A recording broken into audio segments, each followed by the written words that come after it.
नमस्कार, श्याम की spiritual journey में आप सबका स्वागत है। चलिए देखते हैं भगवान श्री कृष्ण जी का संदेश आप सबके लिए। ये टाइमलेस जनरल और कलेक्टिव रीडिंग है। मैसेज अपनी सिचुएशन के अनुसार रखिएगा। ये गाइडेंस की रीडिंग होती है, ठीक है। और ये सभी के लिए रीडिंग है, सभी जेंडर के लोगों के लिए रीडिंग है, सभी वर्ग के लोगों के लिए रीडिंग है। क्योंकि परमात्मा तो एक होते हैं। परमात्मा कभी भी किसी में भेद नहीं करते। आप उन्हें किसी भी नाम से पुकार सकते हैं। अगर आप चैनल पर नए हैं, अभी तक आप इसे सब्सक्राइब नहीं किए हैं, तो इसे सपोर्ट करने के लिए सब्सक्राइब कर दीजिए। अगर सब्सक्राइब कर दिए हैं, थैंक यू सो मच, दिल से धन्यवाद, शुक्रिया। बेल जरूर प्रेस करिएगा, जिससे हम जो भी रीडिंग ले आए आप तक सबसे पहले पहुंचती रहे। बहुत ही प्यारा मैसेज आया है आज का। हमारा एक और चैनल है, आप चाहें तो उसे सब्सक्राइब कर सकते हैं, लेकिन एक बार उस चैनल पे जाके देखिएगा ज़रूर। उस कंटेंट को जो भी उस पर डालते हैं उसको आप देखिएगा ज़रूर, ठीक है। चाहे सब्सक्राइब करिए ना करिए, वो आपकी इच्छा। अगर अच्छा लगे तभी सब्सक्राइब करिएगा, लेकिन देखिएगा ज़रूर, सुनिएगा ज़रूर, ठीक है। और उस डिस्क्रिप्शन में है उसका लिंक, ठीक है। यहाँ पे इतना खूबसूरत मैसेज आया है, आपके जीवन में इस समय कुछ नया हो रहा है, कुछ नया घटित हो रहा है, कुछ स्टार्ट हो रहा है। ऐसे लग रहा है ना कि जैसे आपकी लाइफ एकदम बदल रही है, जैसे होता पुनर्जन्म होना। और यहाँ पे है विजडम। आपके पास जो बुद्धि है ना, गुरु के शरण में जाइए या फिर आप स्वयं गुरु बनिए, ठीक है। आप में उतनी काबिलियत है कि आप गुरु बन सकते हैं, या फिर गुरु का आशीर्वाद लीजिए और ऐसे कार्य करिए गुरु के छत्र छाया में, जिससे आपकी सारी मटेरियल नीड पूरी हो पाए। आप देख सकते हैं जो कार्ड है ना, बहुत प्यारे आए हैं। विजडम, अपने बुद्धि का इस्तेमाल करिए, गुरु के शरण में जाइए, या फिर आप इतने काबिल बन चुके हैं कि आप किसी के गुरु बन सकते हैं, और जिससे आपकी सारी मटेरियल नीड पूरी हो जाएगी, सारी इच्छाएं पूरी हो जाएंगी। सुख संपदा, मान सम्मान, जो भी आपको चाहिए वो सब कुछ पूरा होगा। और या कह सकते हैं बहुत सारे लोगों की लाइफ में पूरा होने वाला है। जो लोग अपनी बुद्धि का इस्तेमाल कर रहे हैं, अपने गुरु के मार्गदर्शन में आगे बढ़ रहे हैं, उनकी सारी इच्छाएं पूरी होने वाली हैं। बहुत ही अच्छा मैसेज आया, इतना छोटा सा मैसेज आया, और हमें नहीं लगता कि और ज़्यादा कार्ड निकालना चाहिए, ठीक है। और यहाँ पे है जो कार्ड, इसका मतलब है हम जिस प्रकार से भगवान को चाहते हैं, भगवान भी उसी प्रकार से चाहते हैं। हम जैसे उनको मानते हैं, ठीक उसी प्रकार वो भी मानते हैं।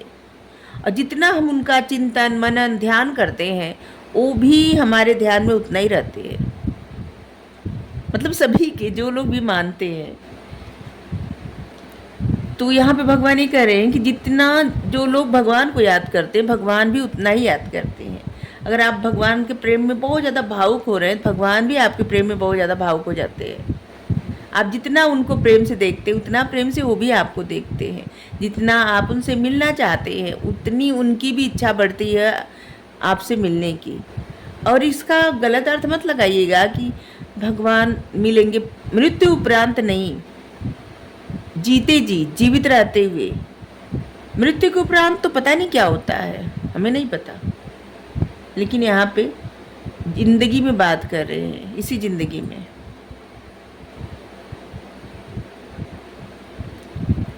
अगर आपको ये रीडिंग अच्छी लगी ज़रूर बताइए। इससे ज़्यादा मैसेज और ज़्यादा इसमें लेने का हमको नहीं लग रहा है। तो जो लोग ऐसे काम कर रहे हैं, गुरु के शरण में रह के, या फिर गुरु की बात मान के, या फिर गुरु के बताए हुए रास्ते पर चल, आप किसी को जिसको भी गुरु मानते हो, उनके बताए गए रास्ते पर अगर आप चल रहे हैं और अपनी बुद्धि का सही इस्तेमाल कर रहे हैं, तो आपकी सारी मटेरियल नीड पूरी होगी। आपके जीवन में अब एक नई शुरुआत होने वाली है, जैसे आपका एक नया जन्म हो रहा है, ठीक है। और जो लोग अभी तक ऐसा कुछ नहीं कर रहे हैं ना, उनके जीवन में हो रहा है जैसे आपका एक पुनर्जन्म हो रहा है। और आप अपनी बुद्धि का इस्तेमाल करेंगे, आप या फिर करिए अपनी बुद्धि का इस्तेमाल, ठीक है। किसी से कहिए वो आपको अपना शिष्य स्वीकार करें। कोई ऐसे गुरु जिन पे आपकी बहुत ज़्यादा श्रद्धा हो, ठीक है, और जिससे आप जो भी काम करें आपकी सारी इच्छाएं पूरी हो, जो भी भौतिक चीज़ें आपको चाहिए। जैसे लग रहा है बहुत सारे लोग ऐसे देख रहे हैं ना, जिनको बहुत सारी सुख संपदा चाहिए, मतलब धन दौलत सुख समृद्धि। सिर्फ दौलत नहीं कहते, समृद्धि इसलिए कहा जाता है, सुख समृद्धि।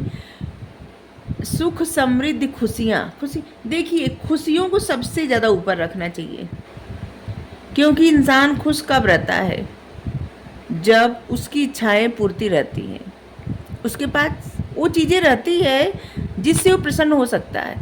क्या होता है ना, कभी कभी बहुत सारा कुछ रहता भी है तब भी इंसान प्रसन्न नहीं रहता। इसीलिए हमेशा अगर किसी को आशीर्वाद दे ना, तो यही कि प्रसन्न रहे, ठीक है। तो यहाँ पे सुख समृद्धि का मतलब, सुख समृद्धि बुद्धि ज्ञान, इस मतलब लक्ष्मी माता आए भगवान के साथ में आपके घर, सिर्फ दौलत न आए, क्योंकि दौलत जितनी तेज़ी से आती है उतनी तेज़ी से चली जाती है। और जब सिर्फ दौलत आती है ना, जहाँ लक्ष्मी माता नहीं आती, सिर्फ दौलत आती है, तो दौलत ज़्यादा टिकती नहीं है, और उस दौलत का जहाँ इस्तेमाल होता है वो सही जगह यूज़ नहीं होता, ठीक है। उससे यश से ज़्यादा अपयश ही मिलता है। इसलिए हमेशा जब भी मांगिए तो लक्ष्मी माता को विष्णु भगवान के साथ बुलाइए, और सिर्फ दौलत मत कहिए, सुख संपदा समृद्धि, समृद्धि रहेगी ना तब लक्ष्मी माता आएंगी, मतलब समृद्धि के साथ लक्ष्मी माता आती है, दौलत के साथ। जैसे पैसा, यहाँ पे बात कर रहे हैं, पैसा जैसे गलत तरीके से जो पैसे आते हैं, जैसे कहीं सट्टा से आता है जो पैसा, शॉर्टकट से जो पैसे आते हैं गलत तरीके से, गलत तरीके से जो आते हैं ना वो सिर्फ पैसे आते हैं, और सही तरीके से समृद्धि आती है, लक्ष्मी आती है, वो भी नारायण के संग आती है, क्योंकि बुद्धि ज्ञान सब कुछ आता है। जहाँ समृद्धि रहती है वहाँ सुख रहता है, और वहाँ पे हंसी खुशी जीवन रहता है, प्रसन्नता रहती है, और सभी लोगों में प्रेम रहता है। आप देखे होंगे कभी कभी क्या होता है ना, कि लोगों के घर में पैसा तो आता है बहुत, लेकिन प्रेम से कोई नहीं रहता, कलह रहती है। तो इसलिए हमेशा लक्ष्मी माता को बुलाइए, साथ में नारायण को बुलाइए, जिससे सबकी बुद्धि सही रखे। और बस इतना ही। अगर आपको रीडिंग अच्छी लगे जरूर बताइए। Thank you so much, thank you.